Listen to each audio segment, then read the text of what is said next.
What's up, TikTok? YouTube and like Twitch. Right now I'm streaming. Yeah, as you can see from the video right here, we got this weird ass shit going on. How cops captured the Minnesota mass shooter. There's a lot of weird people going on. They roaming around this world. It's a lot of pedos and just dumb, stupid people. Be safe. You finna hit 2 blinkers and then, yeah, start this, I guess.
It's midnight at the Shady Oaks apartment complex.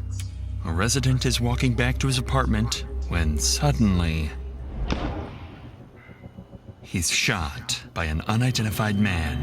There's one I heard a gunshot or a firecracker, and I'm not sure which one.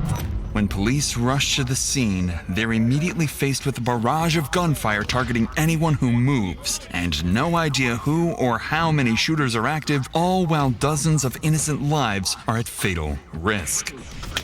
More shots being fired right now. Just calm down. What kind of injury do you have? It's a gunshot. Okay. Who shot you? I don't know.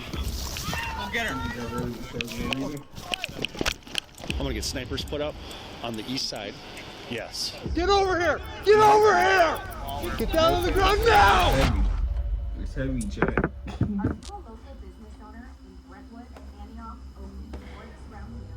At approximately 2:17 a.m. on that Sunday night, officers receive reports of gunshots near Shady Oaks apartment complex. Minutes later, around 2:20 a.m., first responder officer Cody Needham approaches the gunshots near Shady Oaks.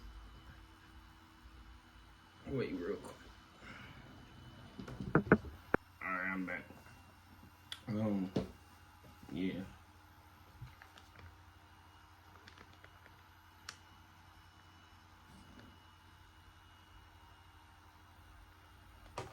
Loose leaves, and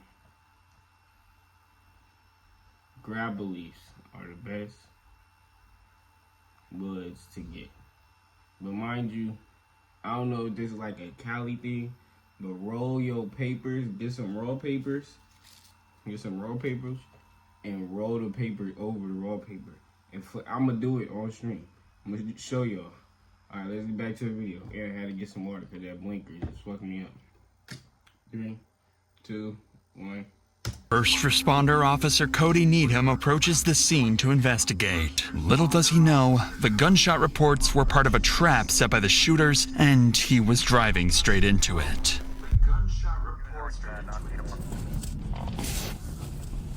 He was driving into the trap.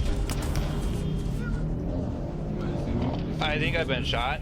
Moments after entering the parking lot, Officer Needham is struck by a bullet as multiple shots rang out and immediately radios nearby officers for backup. I'm going to the hospital. Dispatch, let ER know I'm coming. There was a rapid succession of shots. Do you know where it came from? It's back by Shady Oaks. There were more shots back by Shady Oaks.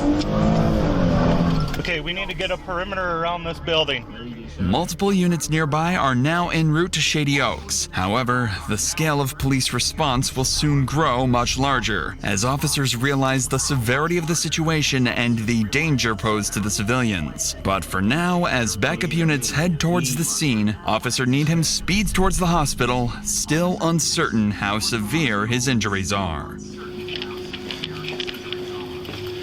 I think I've been shot. Yep, come on in. I don't know what the... Go in this room right over here. While Needham receives urgent medical care, backup officer Christopher Deason and other units make their way towards Shady Oaks, completely unaware they're stepping into a deadly 8-hour-long standoff.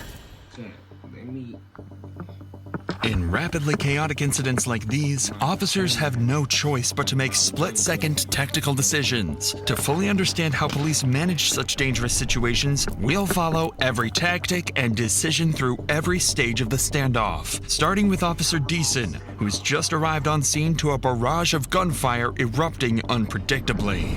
We don't know what floor they're on. The shots were presumably coming up in front of the building.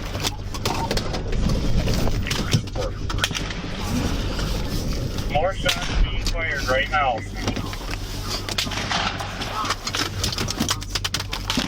Go ahead.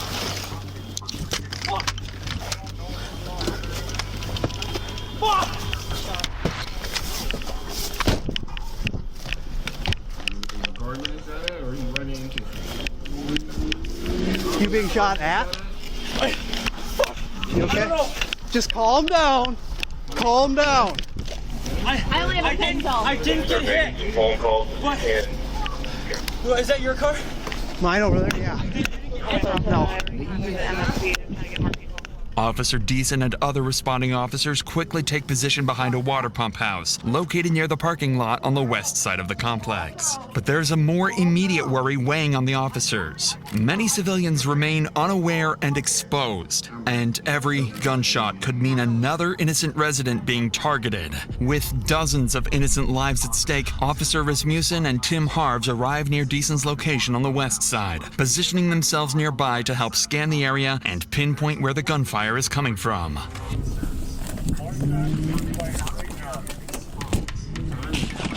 306, 2400 start at... As soon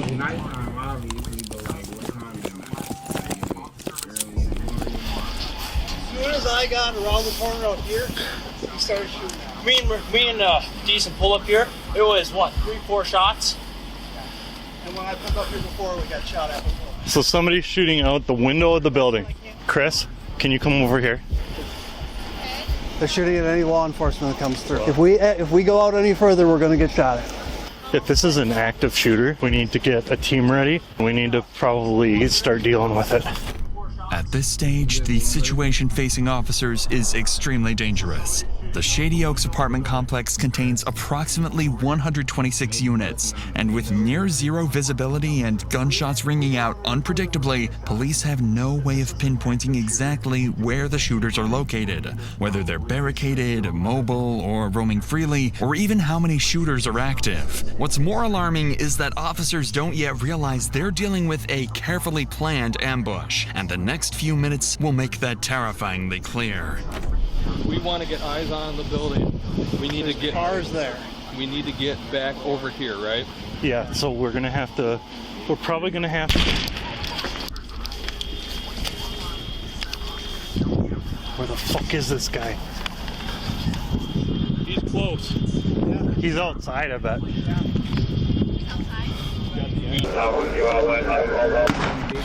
Okay. He's running across!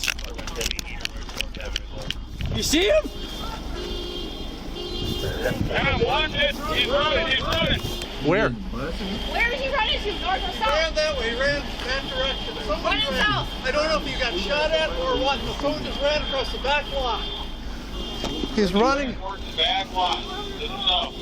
I don't know if it was him or someone that got shot at.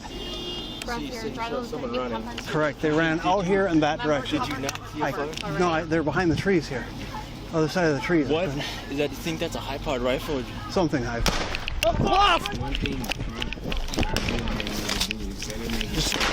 calm down. Do not bowl me over. Shot at his house. It's coming from the front of the building. It impacted the road on the Little Fourth. One of the shots officers just heard was aimed at a resident who stepped outside the building, completely unaware of the active threat. He was struck and immediately ran away. With danger escalating and officers still unsure how many shooters they're dealing with, or even where the next shot might come from, their immediate focus shifts to two critical priorities. First, identify and engage the source of the gunfire. Second, secure the perimeter and evacuate civilians inside and outside the building to prevent further casualties. However, officers still don't have a key to access the building from any side, adding a major complication to their plan. So, to move forward, Officer Deason and Harves formulate a tactical plan. One group remains in position, carefully engaging and distracting the shooters to pinpoint their exact locations and number. Meanwhile, a second group cautiously moves around the perimeter, evacuating civilians from areas exposed to gunfire. It's important to understand that incidents like these are not only traumatic for the officers working them, but they can often have the same effect on people simply watching these videos behind a screen, just like you. If you have ever felt that you need help with mental health, you should know there are always people you can reach out to. Before I started this channel, I struggled with anxiety every day. I'd record videos, then delete them because I thought they weren't good enough. Therapy changed that. It gave me the confidence to finally start 1% off your first month of therapy. With that said, let's get back to the scene. The evacuation team is about to spread out and begin sweeping the west side of the perimeter. With the shooter's identities still unknown, they have to treat everyone they encounter as a potential threat. Come here. Hey, come here. Do you have a key fob to the building? Yes, sir. Okay. Are you okay? Yeah, motherfucker was shooting at me. You're shooting me. I took off the sidewalk and stuff. Oh, you're very so scared. My leg was surprising and breath. Say something. I heard it. I was standing in my kitchen doing it. Here, I go don't back to have your a car. phone. Now. It's the second floor. So you think it's the second I'm pretty for sure. It's the second floor on the far side. Okay. Go back to your car. Stay in there, okay? Officer Rasmussen manages to clear this first encounter with a resident safely, but as he moves further into the parking lot, he spots someone he believes might be one of the shooters.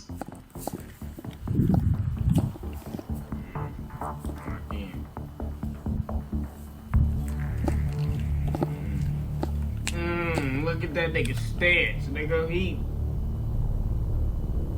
Stop! Right now! Stop! Call of Duty. Oh shit. Turn around! Drop to your knees. I got a guy that just walked out. He's in the parking lot. I got him at gunpoint. Look down that barrel, like now. I need somebody down here. Stay where you're at right now.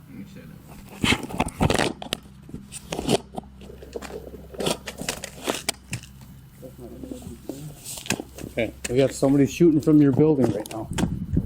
Okay. Okay. Okay, take him. Go to him. Stop. Ma'am, come here. Come here. Come here. It's police department. Come here. There's somebody shooting from your building right now. Okay? Keep your hands out of your pockets, please. Go to that red car over there. Go. The individuals turn out to be residents, completely unaware of the danger they've just narrowly avoided. But Rasmussen's attention quickly shifts towards two more residents exiting from the back of the building, one clearly injured and struggling. Keith, you got up in the building? This way. This way.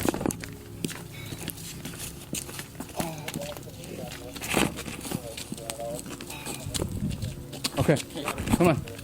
Come on.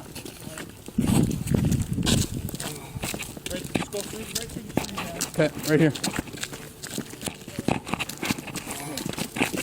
Now, I handed my phone off, so I have no way back. Okay, well, you're not going back in anyway, so you're fine. Are you hurt at all, sir? Or just the one? Just me. Okay.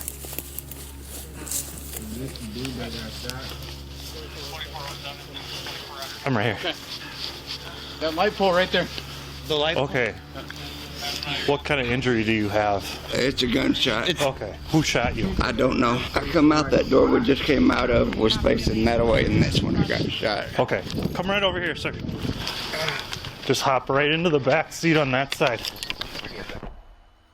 One of the civilians encountered by police is Shady Oaks resident Daniel Thorpe, the same person officers spotted running away earlier after being targeted by gunfire. Daniel is now the second confirmed victim following Officer Cody Needham. Unfortunately, they won't be the only casualties as the night continues. Oh shit. She has been hit. Get over here! Get over here! Get down on the ground now! By now, multiple SWAT teams have been requested to assist with the situation, but Daniel's close call underscores just how deadly the situation remains for the countless residents both inside and outside the complex. Many of them are still going about their night, not even realizing they're in any danger. Thankfully, Officer Rasmussen gained crucial intel from the woman he encountered outside the building. According to her, the shots appeared to originate from an apartment on the front side of the building, possibly on the second floor. But most importantly, she provides the officer with a key to access the building. With dozens of innocent lives still at risk, police urgently need to devise a plan to infiltrate the building and evacuate residents before the shooters have a chance to move positions, or worse, start targeting residents door to door. If the next steps aren't executed perfectly, the consequences could be catastrophic.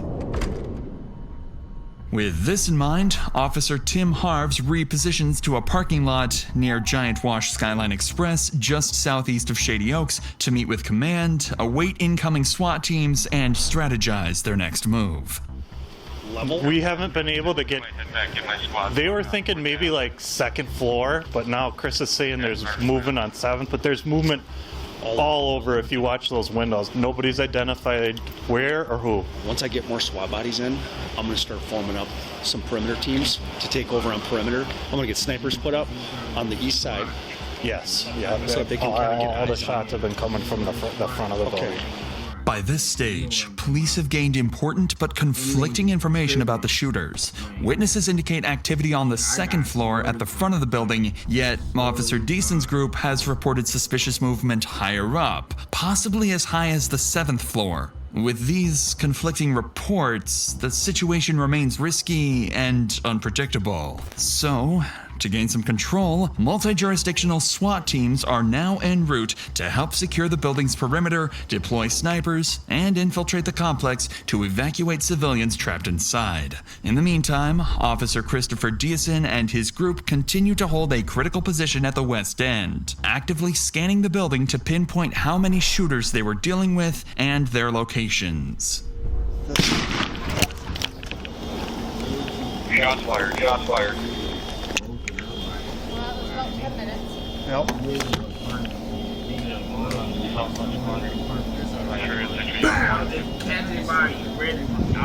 Correct. Correct. Somewhere moving towards this. I like 2 in the morning. That did hit across the street, right across the street from me. It sounded like a bird shot.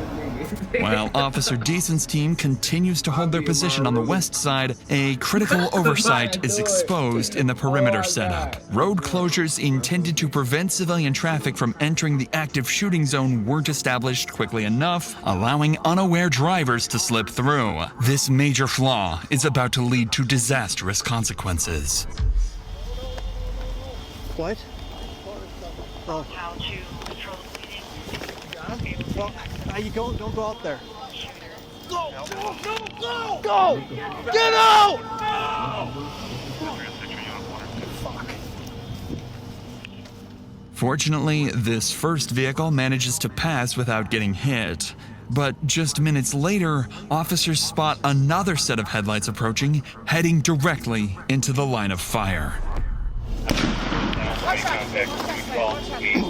In shortly and around 3. Shots fired, shots fired. 3 shots. Copy, shots fired. No. Correct. Maybe. They're not hitting directly at us.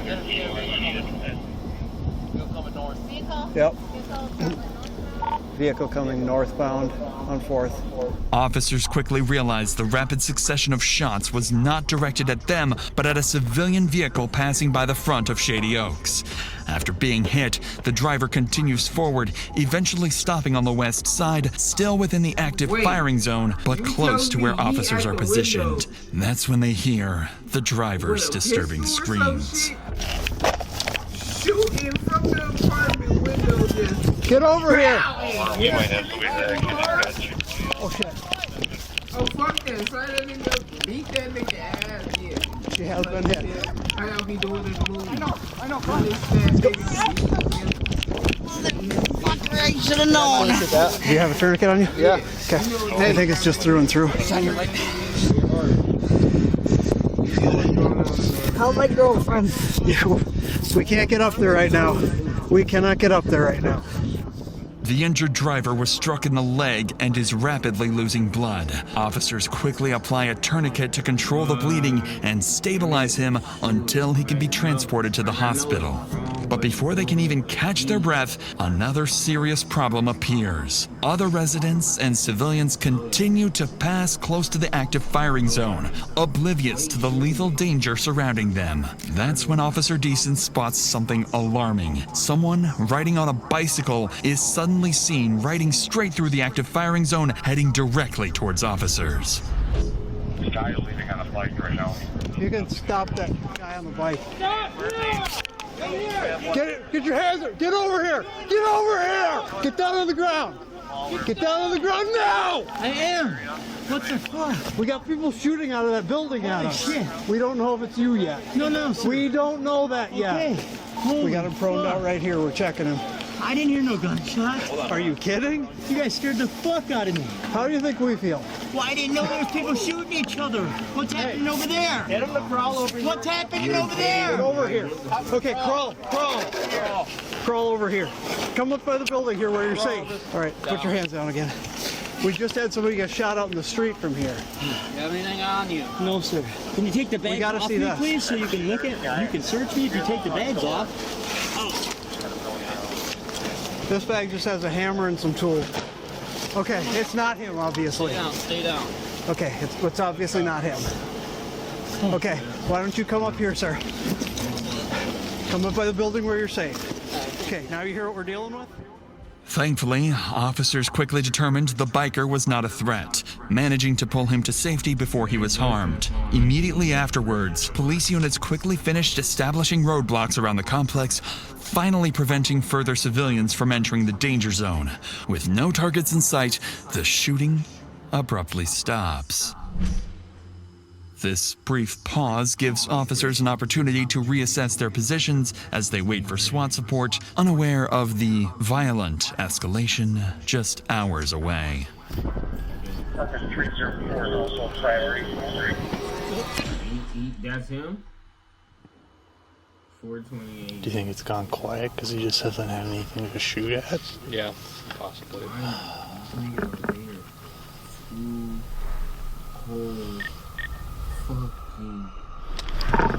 Keep them at a staging point, Keith. We have an armored vehicle on scene here. We'll be sending over, I believe. At approximately 4 a.m., SWAT armored vehicles finally arrive on the opposite side of the building, marking a critical turning point in the operation. For the first time, officers have the tactical support they need to close in and bring the shooters into custody. Yeah, we've got 4 individuals here now, 313. We need to get them out of here. You want to jump in with him? Yeah. All right, we're coming. Thanks for coming. Yeah. I know our team's setting up too, so we'll be over here soon. Not what we expected. No shit. With SWAT teams now on scene, a sniper unit quickly moves into position on the east side of the Shady Oaks complex, giving officers critical visibility. At the same time, entry teams on the west side prepare for their next move. It's finally time to move inside the building. Here, we'll cover you. Get up there, go one at a time, okay? And I'm gonna move, right? Yep. Move it.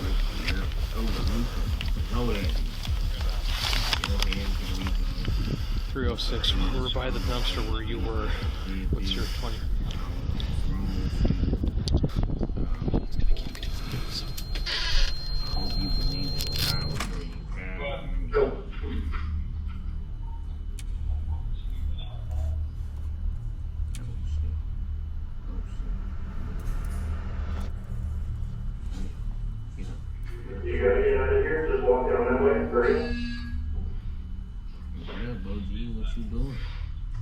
After carefully evacuating ground floor residents over the next 2 hours, SWAT teams successfully secure the lower levels, ensuring the shooters have no path to escape.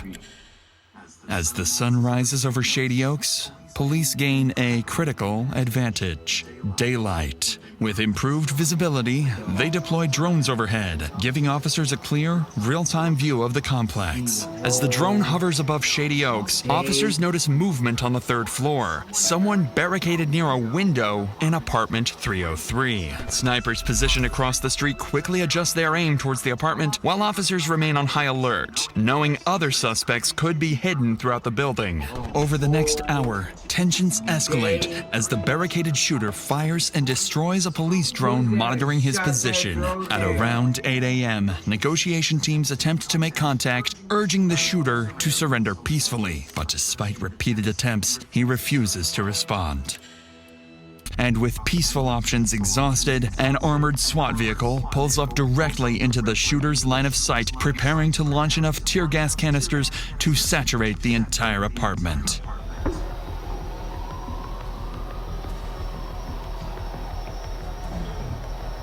Moments after the gas enters the apartment, the barricaded suspect moves to the window. For the first time, officers see his face. It's a young man, barely out of his teens, armed and ready to fire back.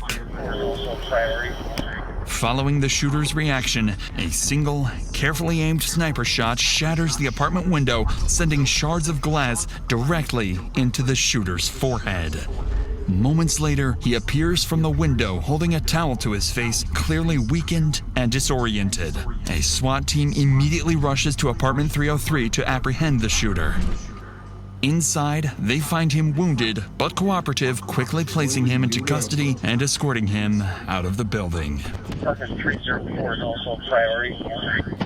For our sheriff did for. Double check him. 45 minutes in the freezing rain. Guys are good. Get some change in the left pocket. Big ass, baggy pants. Check down by his feet. Nothing on his feet. Not have any 38. Buddy, can you spread your legs real quick? I have nothing. Hands pulled up at least with these. Ow! Fuck! My arm. You want to switch out? I can give me an IOU.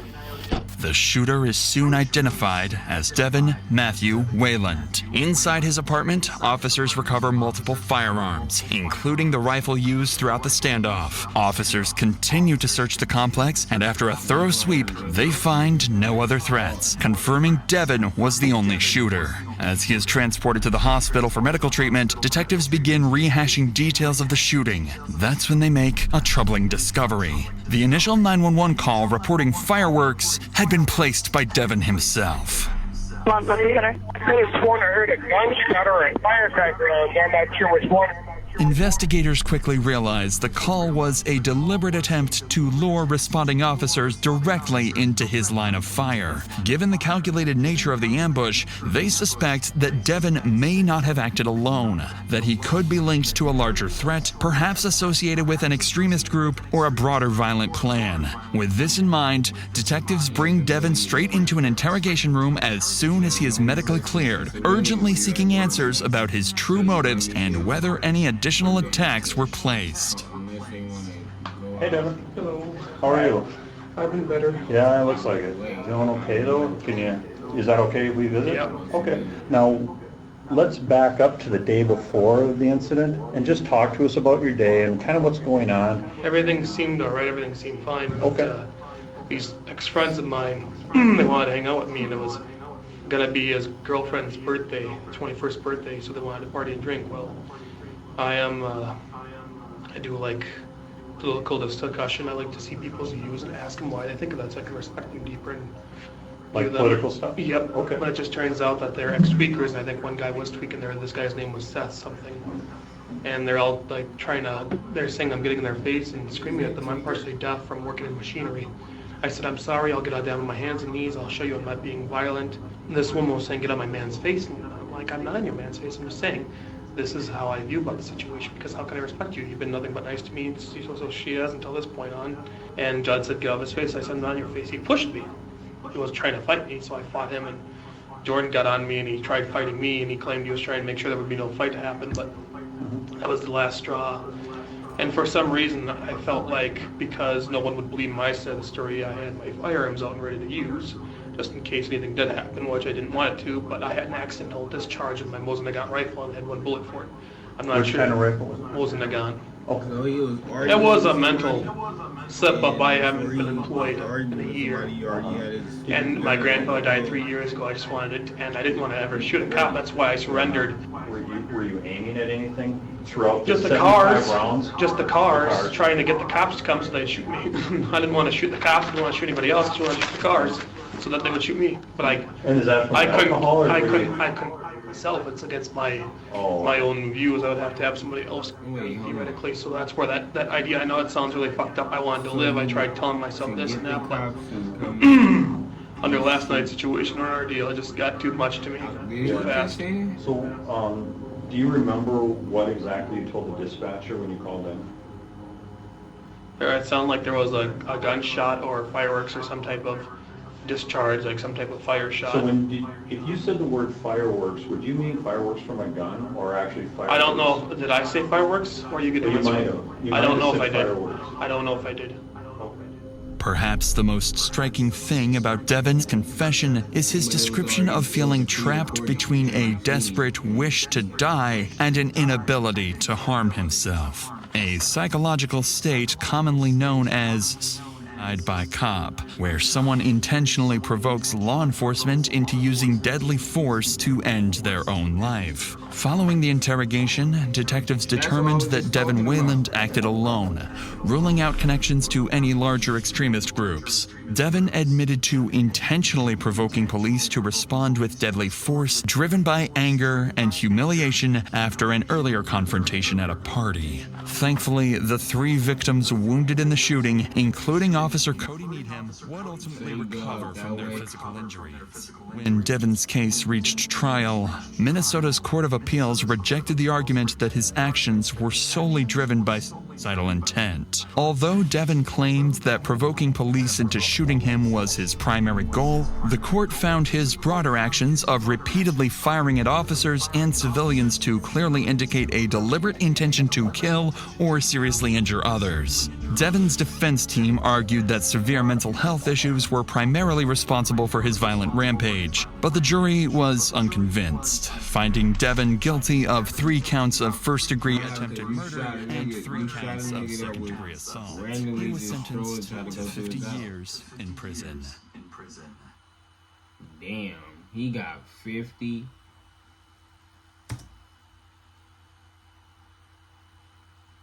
Subscribe, nigga.